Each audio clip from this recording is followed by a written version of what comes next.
Welcome to Occasional Randomness. I'm your host, Eric Scott, and joining me, as always, is my fellow co-host, somebody who does not want to be tortured either.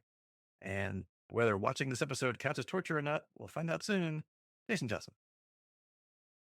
Yeah, we'll dive into that comment in just a minute. But at first, I need to cross something over. Off. Well, we'll get there. Under, around, whatever. Yeah.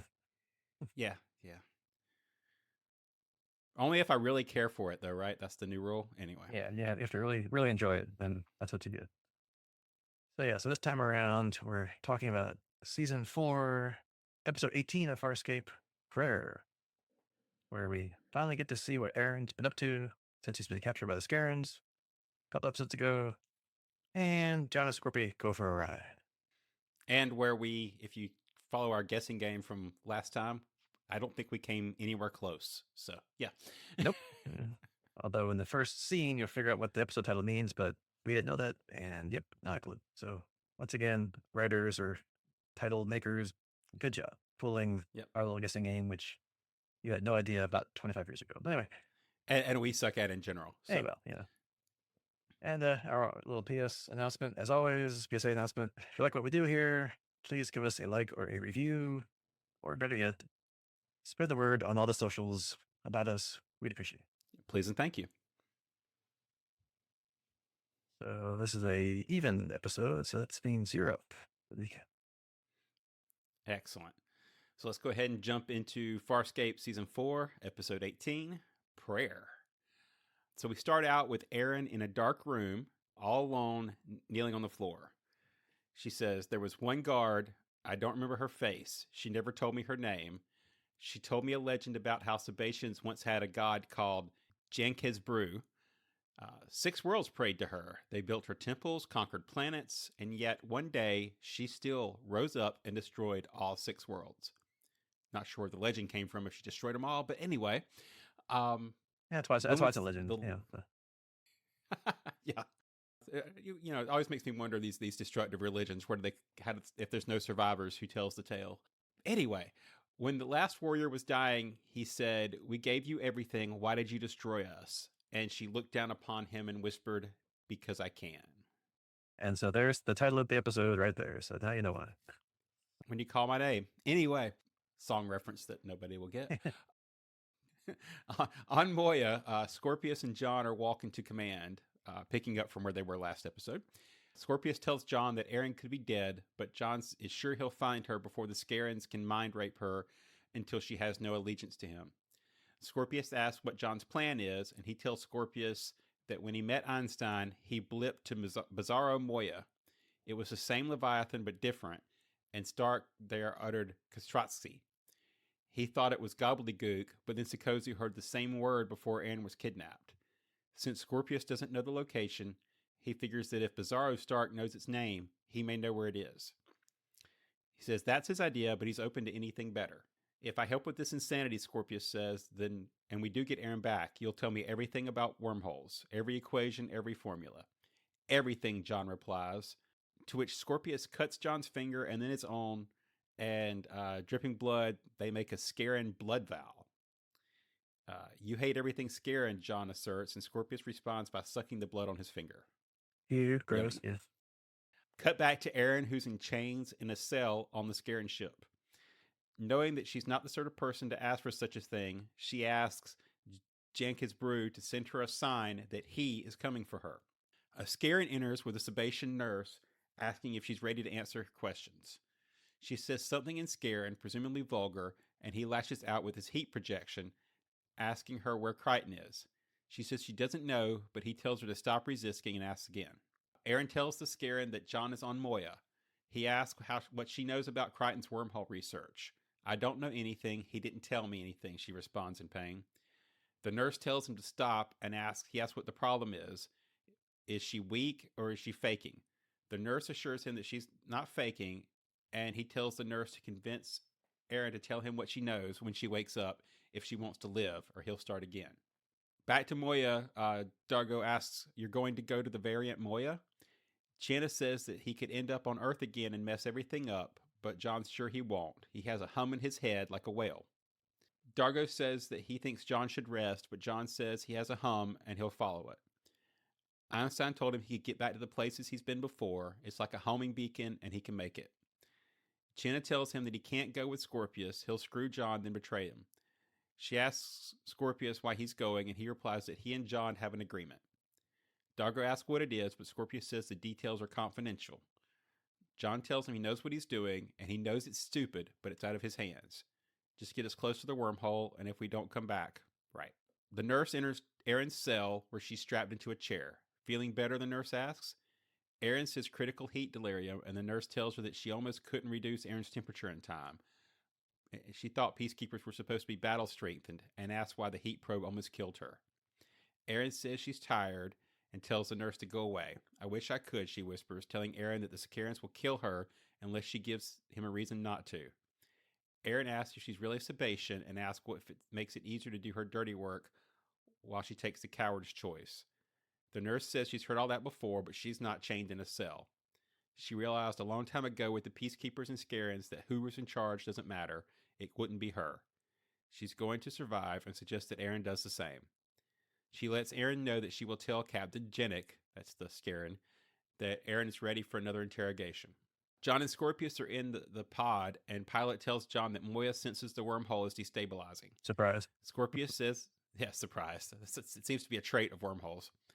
Scorpius says that he was just musing that if John misses his intended target, they could change the future or the past. Create a world devoid of peacekeepers and Scarans. Would you like that? John ignores him and focuses saying goodbye to Moya. Shannon wishes him luck, and he enters the wormhole.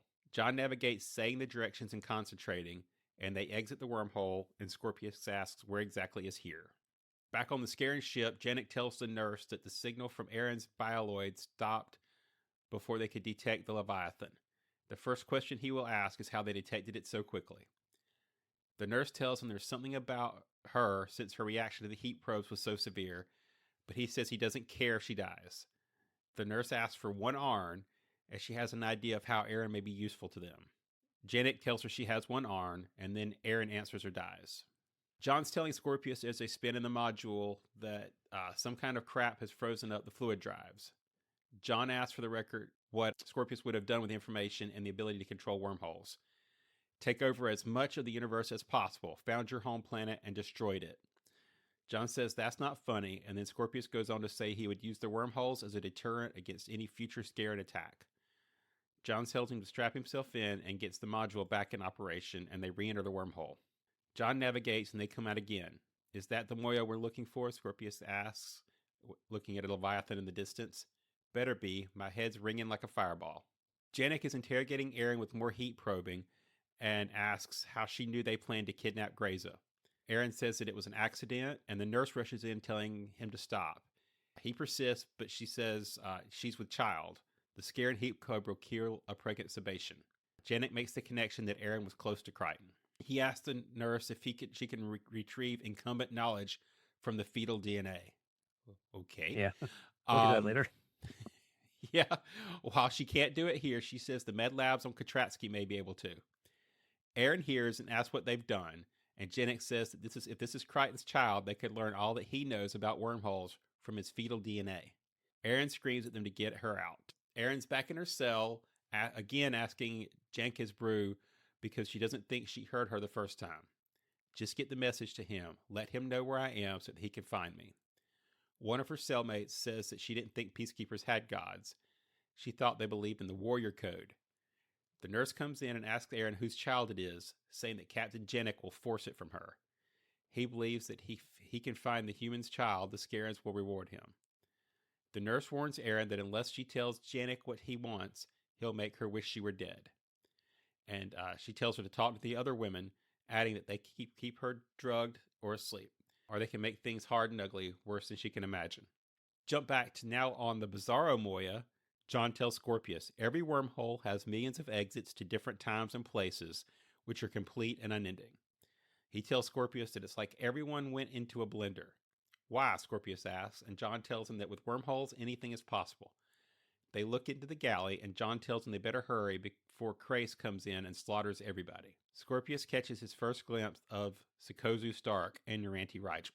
One of the prisoners is telling Aeryn about how the Scarens find something interesting about them, and then to see if they can produce offspring they can use. They bred her 6 times, and 3 died before term, and the other 3 are far away. Her specialty is that organic food on her planet grows a metal skin, which her saliva can dissolve. Aeryn tells her to dissolve the restraints, but she can't as the metal's too thick. Right, Aeryn says, and suspects that she just happens to be awake to talk to her. The prisoner says she palms the stuff they give her to sleep, and she's saved up enough that she can kill herself whenever she wants. She realizes that Aeryn thinks she's working for the nurse, but says Scarens don't need her. You can't beat them. They travel prisoners around on freighters so that no one ever knows their exact location. No one can save them, and they can't escape. She's tried for cycles and then gave up. Back on Bizarro Moya, John brings Sikozu Stark to the maintenance bay, telling him that he heard her say the word Katratzi. Sikozu Stark says she doesn't know, but John tells her that she said it when Tiana was killed. Scorpius offers to take over the interrogation, but is quickly told to shut up. John tells Sikozu Stark that he heard her say the Scaran word Katratzi, and he thinks it's a military base. Asks if she knows the location, but she says no, and he tells her that she said it when she was crossing someone over. But she tells him that she has no recollection of what she says when she's doing so. Scorpius asks how she can say something in Scaran, and Sikozu Stark says she must have crossed over a Scaran at one time. She only does that only when she's in the trance does the knowledge come flooding back. Scorpius leaves and tells John to keep her here because he'll be right back. The nurse is showing Janek a display of Aeryn's reproductive structure. The Sebacean egg is fertilized, it splits with life, splits again, and then stops. The ovum secretes a fluid that keeps the pregnancy in stasis, freezing life, and the proto-fetus can be stored for up to 7 cycles before triggering gestation. The nurse prepares some type of serum, but Aeryn tells her not to use it. She'll tell them what she wants to know. You wouldn't lie to me, the nurse asks, and then injects her. Aeryn responds, of course she'd lie, before she can restrain herself. Oops. Yeah, oops. She tells him she doesn't know whose child it is, and that there was another man, Valoric, but he's dead now. He was executed for treason because she betrayed him. Janet doesn't believe her and orders the nurse to use more serum. Following another injection, she admits that Valoric was not the father and lapses out of consciousness. The nurse tells Janet that she can't wake Aeryn up until more of the serum wears off. He turns his attention to the prisoner, and the nurse reports that her DNA scans show no enhancement of the embryo. As Aeryn suddenly opens her eyes while the prisoner objects, saying it's too early, Janet destroys her child with a heat probe, adding that unless he gets what he wants, Aeryn will be next. Scorpius brings Naranti Rigel to the bay and reaffirms that Sikozu Stark can channel past memories when she crosses a soul over. She says yes, so Scorpius grabs John's pistol from its holster and shoots Naranti Rigel. Scorpius tells Sikozu Stark to cross her over and tells John that they'll be dead in an hour if they don't have time to negotiate. Sikozu Stark says she can't cross her over. She has to love the soul and care about where it goes. John's confused, but she says she's always had to love the soul. Different Stark, different rules, John asserts, asking her what happens if she doesn't love the soul. She can't cross them over without love. They just die. Whoops, John says to Scorpius. Yeah. Would have been nice to know about 10 seconds earlier. Yep. Aeryn asks the prisoner if she's in pain, and she says it's the 3rd one they've terminated. She saw it on the scan. It must have been malformed. She says that the 3 that survived were beautiful and healthy. And you've had 6 pregnancies, Aeryn asks, since earlier she said she'd already had 3 terminated. The prisoner says they'll wait a while, then fertilize her again. She asks Aeryn's had a child, but Aeryn explains that she vowed never to have the baby in the peacekeeper environment. That's now protecting this child may end her life. The prisoner says there's another way. She's hoarded enough sleeping pills for them both, but she's never been brave enough to do it herself. Aeryn asks her name, Morik. Aeryn says that when someone comes to get her, they can save Morik too. Back near the wormhole, Pilot tells the crew that he's been calling John every 30 microts, but the wormhole is destabilizing.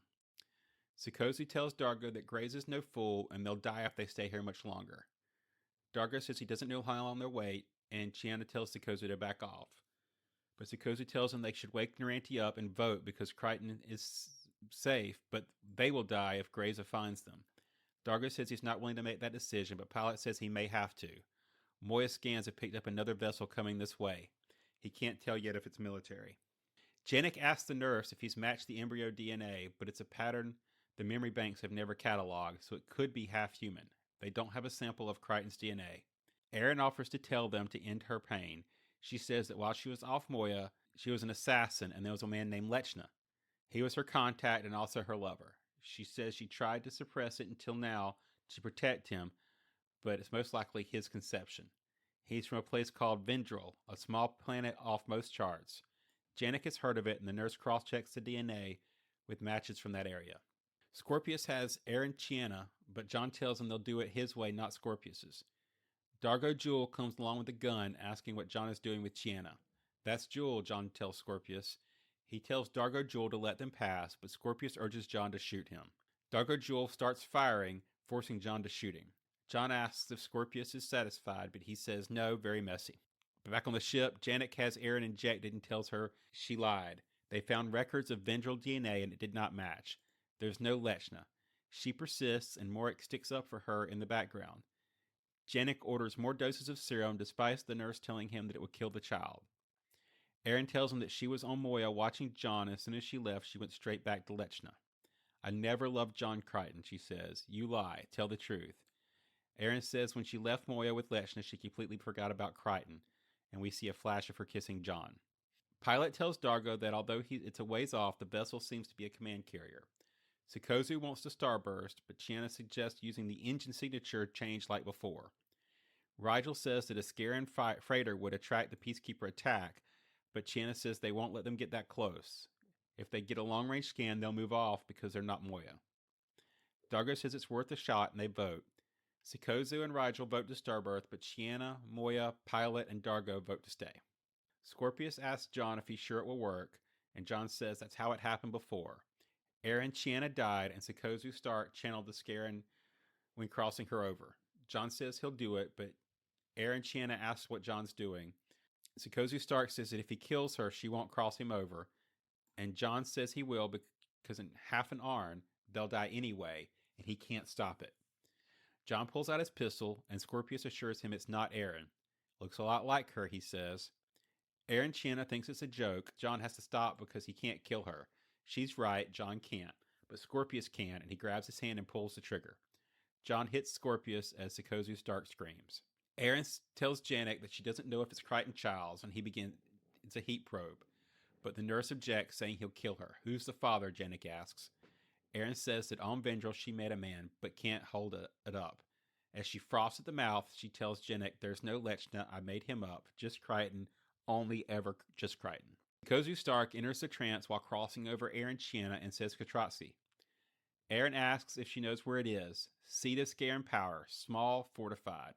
It's dangerous. Disguises its presence by mirroring the orbit of one of the moons of Trizalik.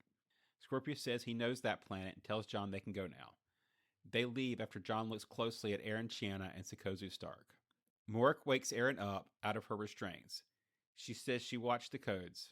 She brought Aeryn the pills and they take them together. Morik thanks her for doing this with her, and Aeryn asks what other choice she has. She'd rather be dead than let them have her child. Is it really his, the man you love? Morik asks. Aeryn asks her if the pills make you tired. At first, but then, I had such incredible dreams for my child, it's impossible not to. How she was going to change the world, how she was going to look after me when I was old. They were so foolish, Aeryn says. Morik says they weren't and she had the same dreams. She asks again if it was Crichton's child. Aeryn draws her closer. Did you really have a child, she asks. Morik says she had 6 pregnancies and only 3 survived. Aeryn grabs her by the throat. I want the truth. I know these pills won't kill me. I know you're their spy, so I want to know the truth. Have you even had one child? Have you ever given birth to one child? The truth. Morik says no, and Aeryn snaps her neck, saying, then I orphan no one. Well then. Yep. John and Scorpius arrive back at Moya, telling them they know where the base is. Since the command carrier is on the way, they catch John's module in the docking web and starburst immediately. Janek tells Aeryn that they've set forth for Katratsi. The nurse tells her that they've been informed of her condition and there's a surgeon on hand. Aeryn, kneeling on all fours, raises her head as they exit. Now, Janice Brew, if you haven't listened and you haven't helped, and I'm running out of time, so I'm going to forget about you. I'm now willing to make a deal with anyone, with anything, to save my child. Not because I can, but because I have to. The end. A little bit of trivia about this one. Durante does not appear. However, Melissa Jaffer still appears as Rigel Naranchi in the Unrealized Reality, or Bizarro Moya. Bizarro Moya, as we like to call it. Adding the scene in which Scorpius shoots the alternate Rigel was intentional and done to remind the audience of Scorpius's edge. Producer Andrew Prouse noted that this episode was probably the closest translation from script to screen of any Farscape episode. Executive producer David Kemper was so impressed with Jason Clarke's performance as Janek that he had him written into the final episodes of the season. So I guess we'll see more of him. And Crichton and Scorpius, for reasons unexplained, are able to have their run of the ship on the Bizarro Moya, including firing weapons and killing people without interference from pilot or the DRDs. But this could possibly be because it would interrupt the tension of the scene and cause interference irrelevant to the plot of the episode. So, okay. I think we mentioned at the top, we've picked up with Aeryn after her capture. What'd you think of this one, Eric? So yeah, I wasn't really much of a fan of this episode. I guess we'll get into that here in a little bit. I know, Farscape's had its share of dark episodes, and that's one of the reasons why it's, such a fan favorite kind of thing, is it's just, off the wall and not your normal sci-fi of the day kind of show, right? Like it's not your father's Star Trek, right? And, this is definitely up there with, those other dark episodes. But I don't know. I just seemed like they could have done this some other way, or some other way less gratuitously violent, for no reason I can think of other than to make us try to sympathize with what Aaron's going through, and and with John for making hard decisions to do whatever it takes to find Aaron. But I don't know, for whatever reason, it just didn't really land for me. Yeah, I didn't really care about any of the supporting characters on the Scarin ship. I didn't really care about the alternative Moya crew either. They were just kind of there as a means to an end that they could have probably done in, like, 3 scenes and moved on, which would make it important, would make it a fun TV show. But yeah, so, but what do you think about it? Yeah, so probably somewhere between you and okay. Uh, I didn't mind the darker Aeryn plot lines, but I do agree the unrealized reality. I kind of wish we had some more time to spend there.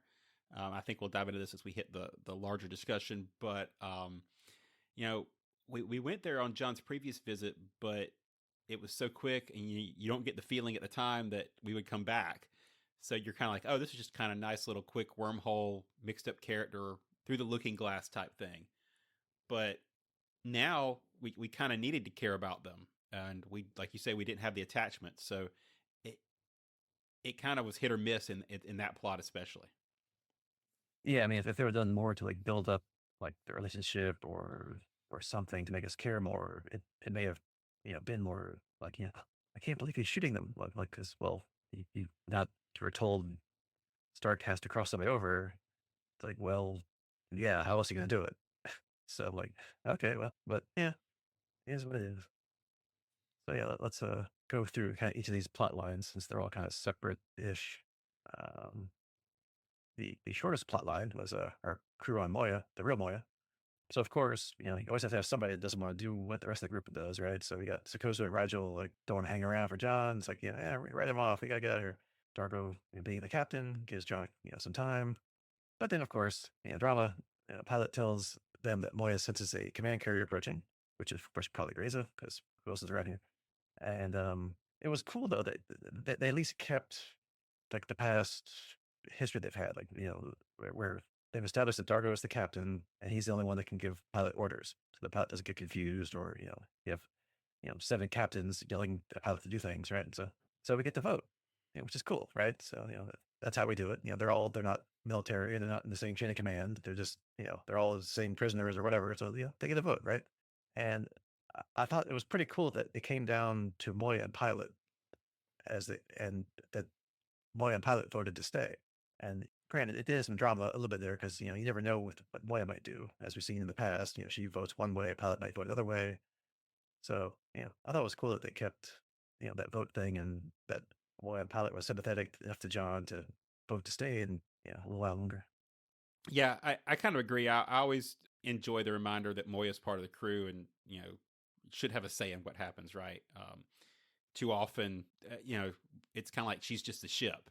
especially I feel like in the last like little bit of the season, back when we had her having the kid and a separate Leviathan, and we were dealing with a lot of the Leviathan aspects of the show. But lately, it's just kind of been mostly pilot and less Moya. So it's kind of been neat to have her actually get a vote. So agreed. I think that was a big nice call out there.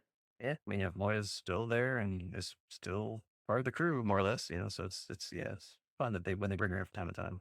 Just reminds you that this is an organic ship. It's alive and it's got a brain too. It can think and make its own decisions.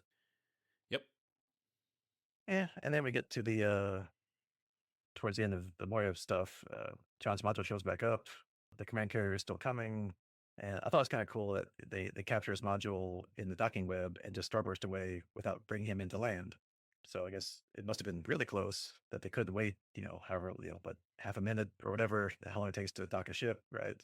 Not that we ever saw the command carrier or whatever coming, which I don't know, budget constraints or, I mean, really drama wise, you just need to see the command carrier to, feel the drama. Yeah, it's kind of like you don't need to see the shark in Jaws, right? It's if they talk about it and they're concerned about it, then that's all you need. There too much else going on to spend the time and budget, right? We had enough cutting back and forth in this episode to worry about having to actually see the command carrier. So. Yeah, because sometimes telling is better than seeing, right? So usually well the other way around, but it didn't really matter in this case. Yeah, like you said, the drama didn't require it as long as they cared about it. All right, then the rest of the episode is pretty much evenly split between John and Scorpy in the other reality and Aeryn on the freighter. So I'll flip the mental coin and we'll just do John and Scorpy next because it's John and Scorpy. Yeah, it could be interesting. It's always fun when they get together, sort of. Yeah.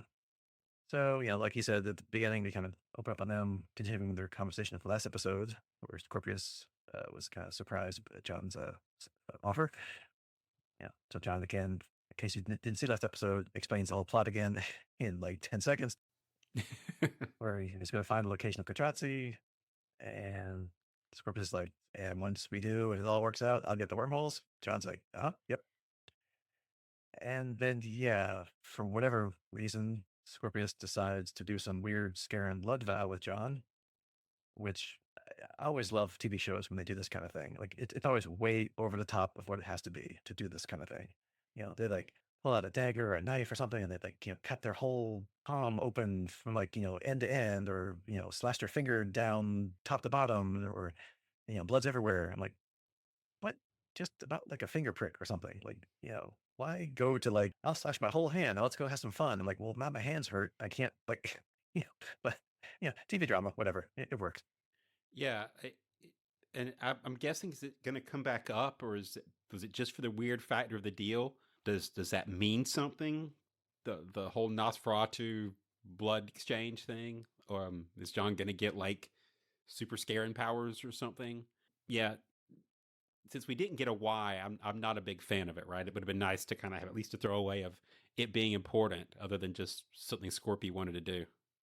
Yeah, because some things on the show happen just because they want to be weird. But yeah, in the case of Scorpius, is there some other thing? Like, is there like another, like, will he know if John's going to renege on the deal somehow? Or is it like, Harvey 2.0? Like, whatever. I don't know, right? Yeah.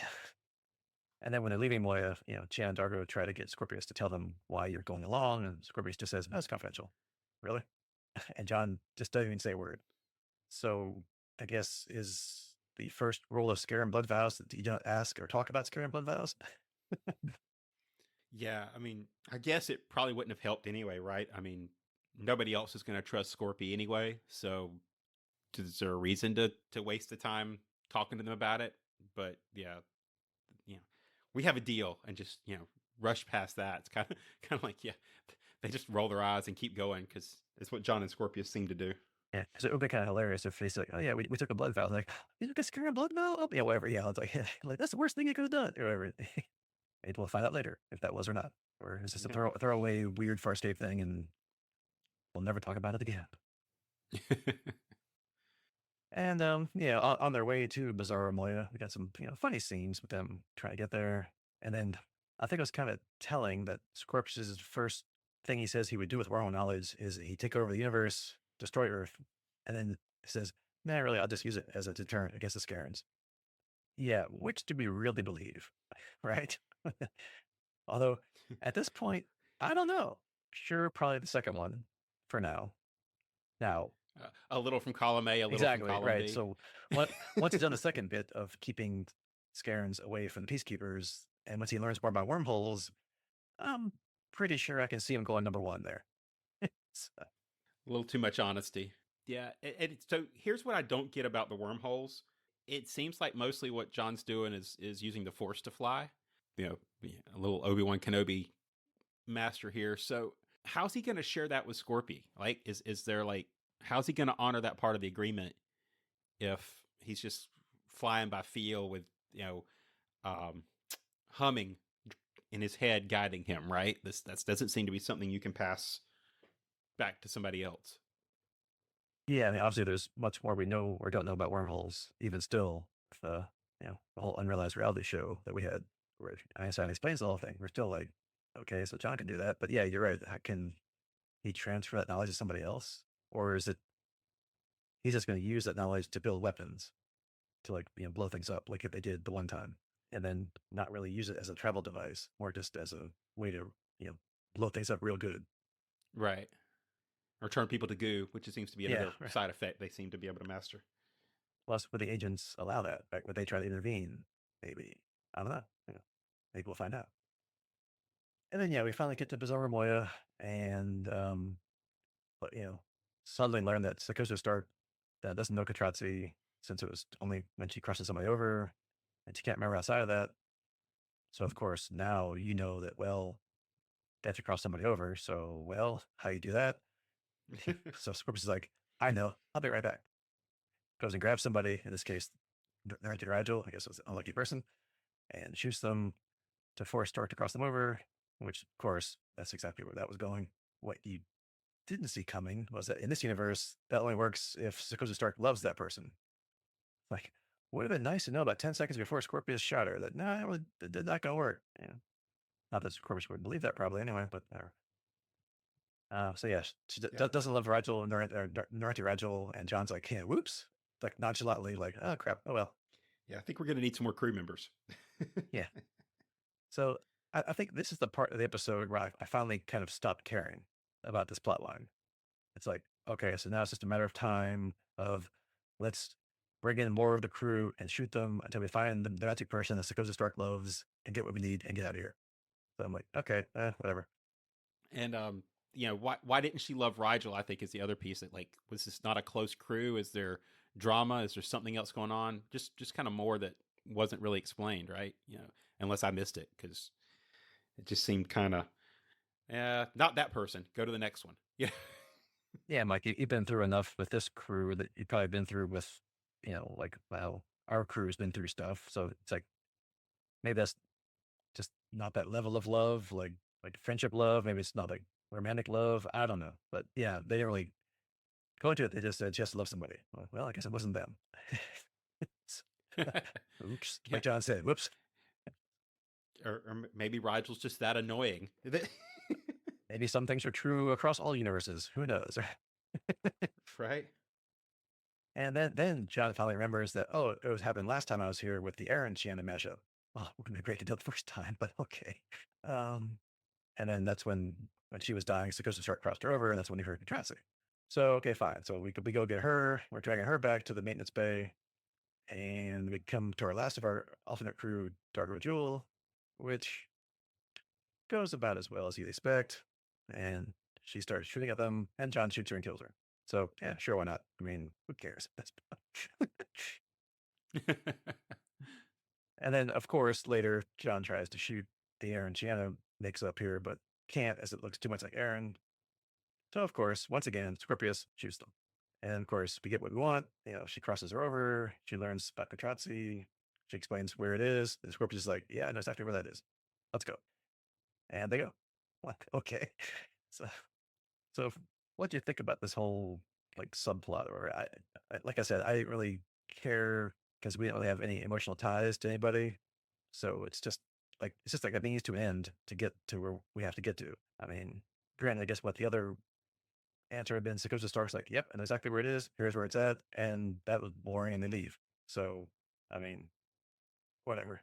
I mean, like I said before, in other alternate timeline shows, on other TV shows, I usually care more about the alternate characters of the, than here. But here, I don't know.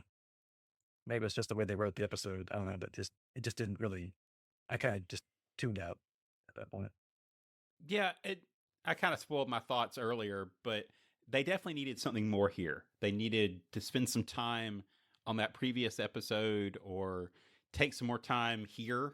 And, well, actually, I don't even know if it would have worked here with Scorpius. It really had to be on the other episode to actually, have John spend time with that crew and become attached to them, right?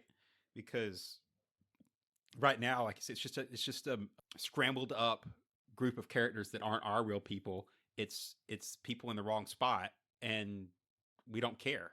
We knew they were going to die. We watched them kind of die in the past, and now they're going to die again. It's like, well, we know they're going to die one way or the other. So it doesn't matter if John shoots them, Scorpius shoots them, or Krace shows up and kills them later. This is just a disposable reality. Yeah, and now I guess it'd be even easier for Krace to take over the ship because there's no one left except for Sakosha Star and maybe the real, well, back versions of Krace if he's still around somewhere. So, I mean, okay. Whatever.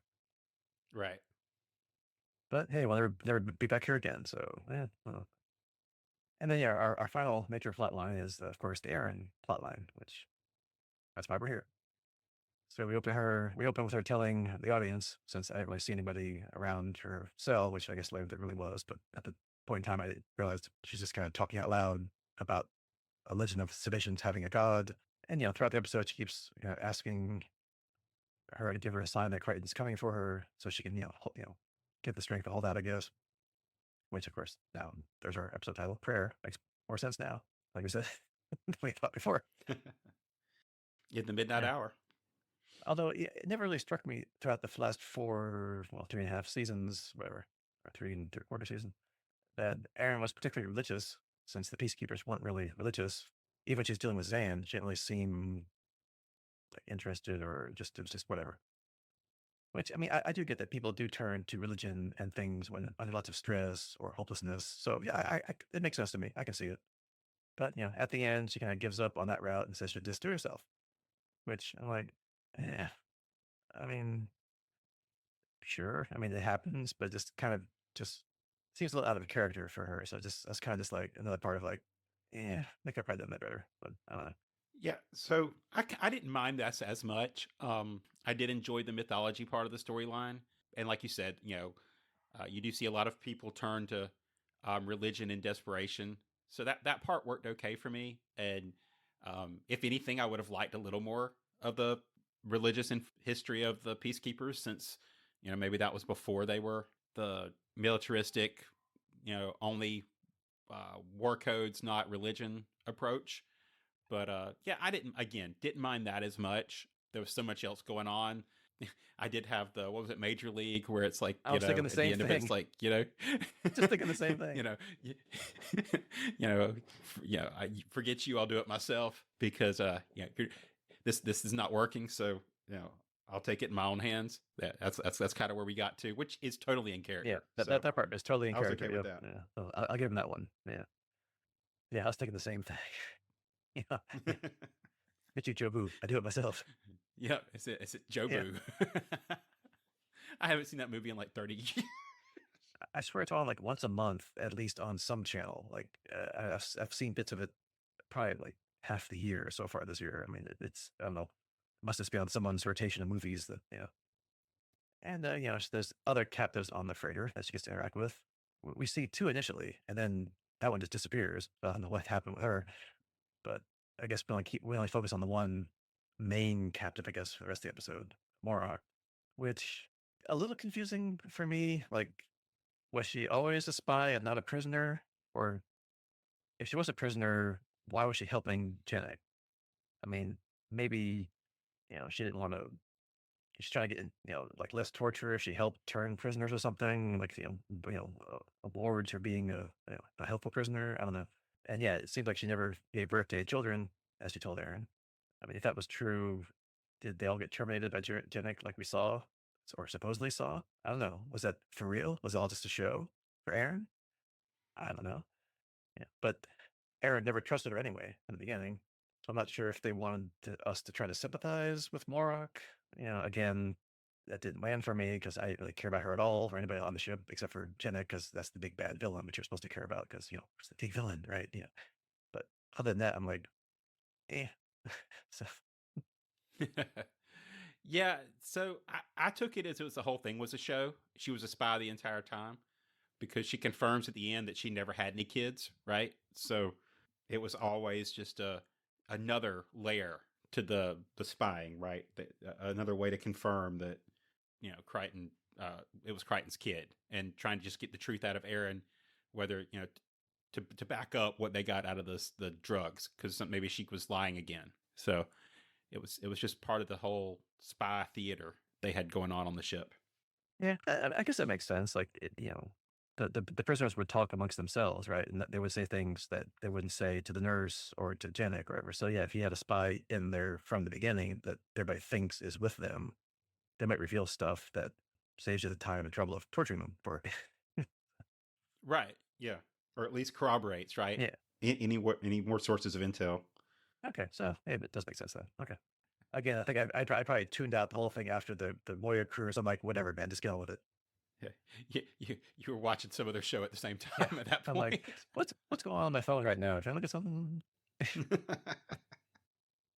No, I watch this thing, for the podcast. I watch every scene, everything. I'm looking right at it. I'm focusing. Well, in the back of my head, I'm like, who cares? Who cares?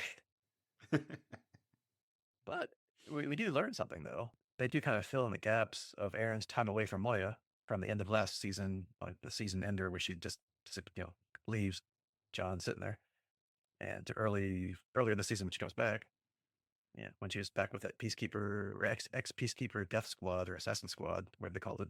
So there's been flashbacks throughout the whole show, which is remembering, like, the father, quote unquote, which is denying, that Crichton's the father.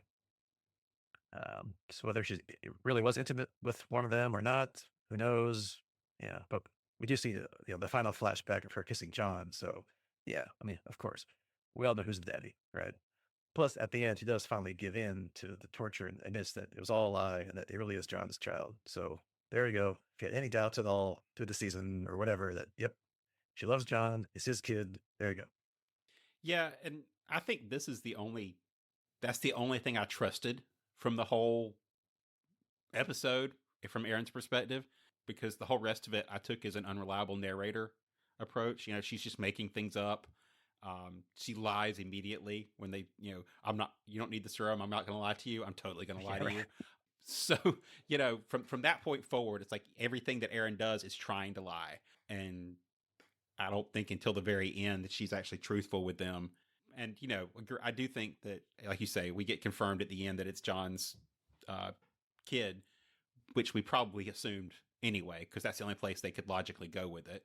But, everything else that happened is just, unreliable narrator stuff. And, I would not even trust that either of the people she mentioned even exist, and it's just, trying to throw them off the trail as much as she could. So, Yeah, I mean, I was waiting for her to say like, well, it was John's, but it was this kind of alternate thing where he was like his clone, but not his clone. To yeah, really confuse them. They're like, what are you talking about? What? yeah, it's not that Crichton's. She's insane. What? And yeah, it kind of does seem like once I guess maybe like Aaron's pregnancy is why the nurse Rena, I guess, really kind of I guess kind of came to her defense, right? I mean, sort of when Jenna was torturing Aaron. She's like telling him like, she's with child, you can't do the heat thing, you're gonna kill the baby. We have to save the baby. I'm guessing that's why she wants to maybe save the baby, or maybe she's just like, let's just delay this thing until they get to Catrati, so I don't have to deal with this anymore. Yeah, just take her off the ship out to see this. Nothing to see here. Please go away. Yeah, I kind of took it as, more trying not to waste a valuable opportunity than any kind of actual moral issue she had. It was, if Aeryn had died and they hadn't gotten anything out of it, it would have been a wasted opportunity. Whereas she can show value by figuring out that she's pregnant, and that's the reason, and therefore they can get the DNA, whatever. And I don't know. Either way, weirdness. Yeah. Which, speaking of which, yeah, apparently the Scarens, possibly, she said that they might. So, okay, it's not a guarantee, but have some way of getting knowledge from fetal DNA. And so, of course, Janek thinks that if this baby is John's, then it would have some of his wormhole knowledge. Heck? I mean, I've never been a big believer in like race memory, like those kind of things, which I know it's a science fiction concept. It's used in novels, TV shows everywhere. Sure. Okay. I mean, really, the only person that has to believe it is Janek so that he stops torturing Aeryn and she stays alive to go to Katratzi and to be rescued later. And our show continues and, we're all happy. Yeah, I missed that on the initial storyline, but the I thought it was just more to have the baby as leverage over Crichton. I kind of with you on the DNA history thing. That just confuses me and I don't understand it. So maybe they'll explain it more when they get to Katratsky. I don't know. Yeah, because did John always have this knowledge?